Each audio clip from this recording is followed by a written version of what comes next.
approaches to decision making. Because we are studying experimental psychology, we mainly talk about how experiments were conducted on decision making or reasoning. Whereas decision making on itself is a whole discipline, and there is a discipline which is called decision engineering. How do we construct the decision networks in our mind? Because obviously we consider many paths before coming to one decision. We mainly look at the experiments. ऐसी evidence है कि decision making जो है वो incidental emotion से effect होती है. Incidental emotions जो इत्तफाकिया तौर पे उस चीज़ के साथ शामिल हो जाते हैं, हालांकि वो डिसीजन से डायरेक्टली रिलेटेड नहीं होते. मसलन यूनिवर्सिटी एडमिशन्स, अगर एक बहुत बड़ी टॉप रैंक यूनिवर्सिटी है और उसमें जो एप्लीकेंट्स हैं वो आए हैं इंटरव्यू देने, तो उनके बारे में जो डिसीजंस थे उसमें एप्लीकेंट की एकेडमिक एट्रीब्यूट्स का ज़्यादा वेटेज दी गई जिस दिन बादल आए हुए थे, और जिस दिन धूप निकली हुई थी उस दिन उनके नॉन एकेडमिक एट्रीब्यूट्स को ज़्यादा वेटेज दी गई. ये वेटेज देने वाले यूनिवर्सिटी की वो अथॉरिटीज़ थी जो एडमिशन कर रही हैं. बहुत अजीबोगरीब लग रहा होगा, लेकिन ये एक्चुअल एक्सपेरिमेंट है. ये इंसिडेंटल है कि उस दिन आपका मूड कैसा है, क्लाउडी डे पे या रोशन दिन जब निकला हुआ हो, उस मूड का इस पे भी असर हुआ कि वो स्टूडेंट्स के एकेडमिक या नॉन एकेडमिक एट्रीब्यूट्स को किस तरह की वेटेज दे रहे थे एडमिशन के फैसले में.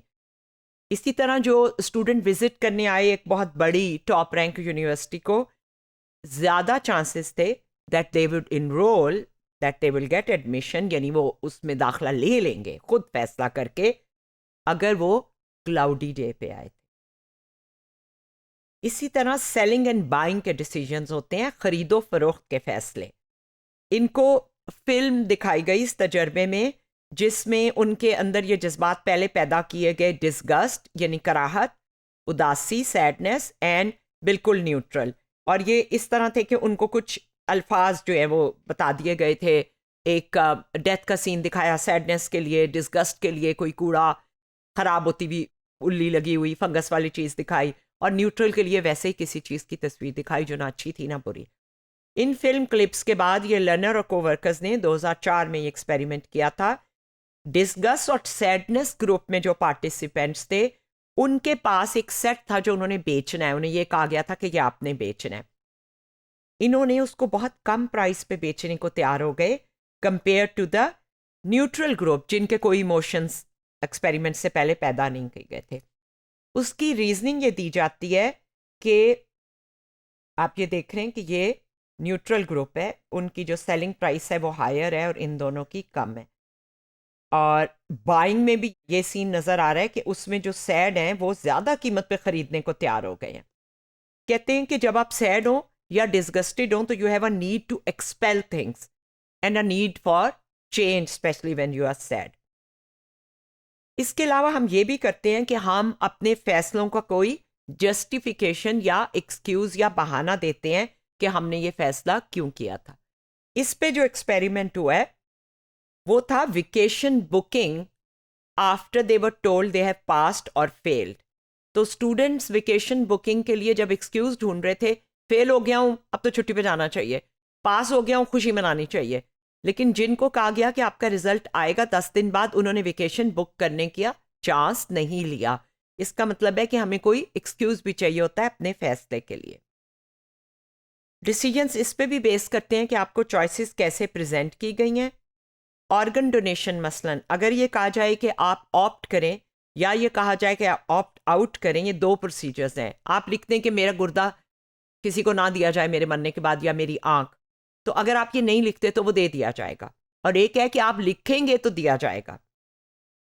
तो वर्डिंग जो दी जाती है उसमें उसकी एक्सपेक्टेड यूटिलिटी वैल्यू पे नहीं फैसला हो रहा, बल्कि वर्डिंग पे फैसला हो रहा है.